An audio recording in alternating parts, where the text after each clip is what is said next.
Hey guys, GHAZZY TV here. Not feeling too well, so we'll see how this video goes with another PoE video. I just saw the news. I'm catching up on some things, and I see the Stranglegasp Onyx Amulet that has 3 additional anointments. 3 additional fucking anointments. That's absolutely crazy. So what that means is that we're going to be in a position where you can have 4 anoints on the actual amulet, which is crazy. It is absolutely insane. So will it be used for new builds? Maybe. It definitely opens up the possibility of new builds. The crazy thing with this, before we move into what I think you can do with this build and how it's going to be crazy, I did want to mention that it has an item level of 90, which seems pretty crazy as well. I do hope, though, that this amulet will be rather common because it's gated behind the efficiency of the usage of your oilings on it. I don't know how it's going to work when it comes to replacing anointments on it, or if that's possible at all, or if you can only replace one of them, or it's going to be like the top one being replaced. I don't know how that's going to work. But item level 90 and 4 oils.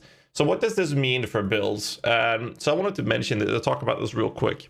For minion builds, it's not going to be that big, I think, because they're very specific minion-related nodes. We have, for example, Ravenous Horde, which is rather important. We have Death Attunement, which is rather important, but they're all very important to very specific scenarios, right? If you're using Spectres, then yes, go Death Attunement. If you're using melee minions, then Ravenous Horde has a higher value. Every minion build, for the most part, wants a Great Impact because of the double damage. And the minion builds, in some cases, want Righteous Army and or Redemption. And that kind of covers the minions. They are all in the side here. If you want to have defensive minion-related nodes, well, then you're going to look into Spiritual Command and Sacrifice to get the leech here, and temporarily summon minions goes for Enduring Bond. And those are like the things, but they're really gated. It's not an awkward routing to get these nodes. There are other builds that have awkward routings that this amulet will fix a lot of pathing issues for. Most notably, if you want to do a super crit invested build, but you want to do that around this side of the tree, where's your crit nodes? If you look at crit, then most of the crit nodes are located in this segment of the tree. But when it comes to crit, power charges is what I wanted to get for. If you look at power charges, we have one node here, Overcharge. We have Instability. Then we have Infused on the right side over here. And we have Disciple of the Forbidden over here. That's 4 nodes. 1, 2, 3 power charges, and plus the minimum with the increased damage per power charge node from a Disciple of the Forbidden. This means the amulet can give you all the power charge related nodes, and you can be anywhere on the tree thanks to that amulet. Same thing goes for Frenzy charges, where Frenzy Charges has the possibility of Disciple of the Slaughter with increased damage per power. Frenzy Charge, sorry, that's 1. And then you have Savagery, Fervor, and Frenetic, which gives you all 3 extra power charges, Frenzy Charges, as well as the Disciple of the Slaughter. So that's another option you can do with something like that. And another crazy thing you can do that I think is really important, where this amulet should be shining, at least on a theoretical perspective before patch notes, is the routing issues of weapon-specific stuffs on the tree. So, for example, I'll look at Axis. Most hitting Axis, they want to go in for Cleaving and Slaughter nodes, which is located on the bottom left side of the tree. But thanks to this amulet, you're able to pick up both of those, then 2 additional oils elsewhere, and then you can move out to the other side of the tree if that's something you want to do with the build.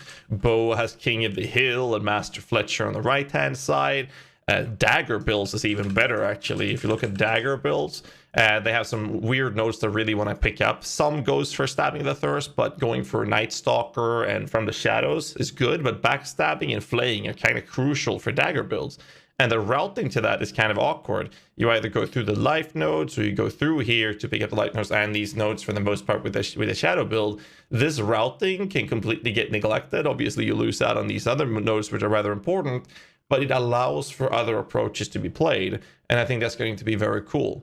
That's why I think this amulet is absolutely insane. So there's a lot of routing issues and pathing that you can get solved by this amulet.